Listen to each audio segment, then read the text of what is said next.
ВМРО се враќа во собраниските комисии во Штип. Тврдат, некој морал да работи и во интерес на граѓаните, нешто што во моментов не било случај. Во изминатава година активно ја следиме работата на комисиите и со жалење утврдивме дека истата не ги задоволува основните услови за професионалност и ефикасност која се рефлектира во работата на Советот. Имено и покрај лошите политики кои ги сервира градоначалникот на комисиите, советниците од СДСМ гладко ги гласат и ги препорачуваат на Советот, при што се активира гласачката машина на владачката партија и без размислување ги исполнува насоките.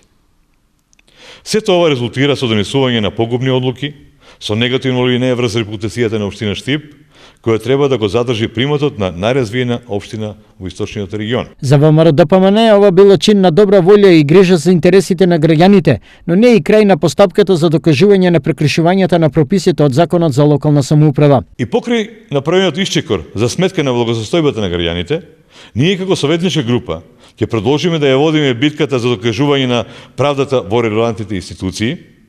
ВМРО мора да ја добие нужната бројка при распределба на членовите на комисиите и председателски места во истите, затоа што СДСМ агресивно ја наметнува својата слободна волја и покрај законските прописи за правична застапеност во истите.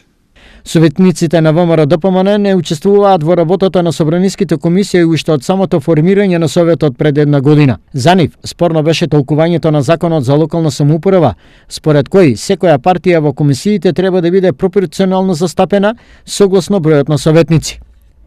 Во Штипскиот совет има 10 комисии со вкупно 50 членови. Од нив, според ВМРО, 26 места требало да припаднат на СДСМ, а 24 места на ВМРО. Наместо тоа, мнозинството за себе изгласа 30, а 20 места за ВМРО-ДПМН, што значи дека опозицијата нема мнозинство ниту во една собраниска комисија. Ваквата одлука председателот на Советот тогаш ја образложи исто така повикувајќи се на Законот за локална самоуправа, но потенцирајќи дека процентуалната застапеност не се однесува на вкупниот број на членови на комисиите, туку се мисли на процентуалната застапеност во секоја комисија одделно, што во случајов, според него, било испочитувано.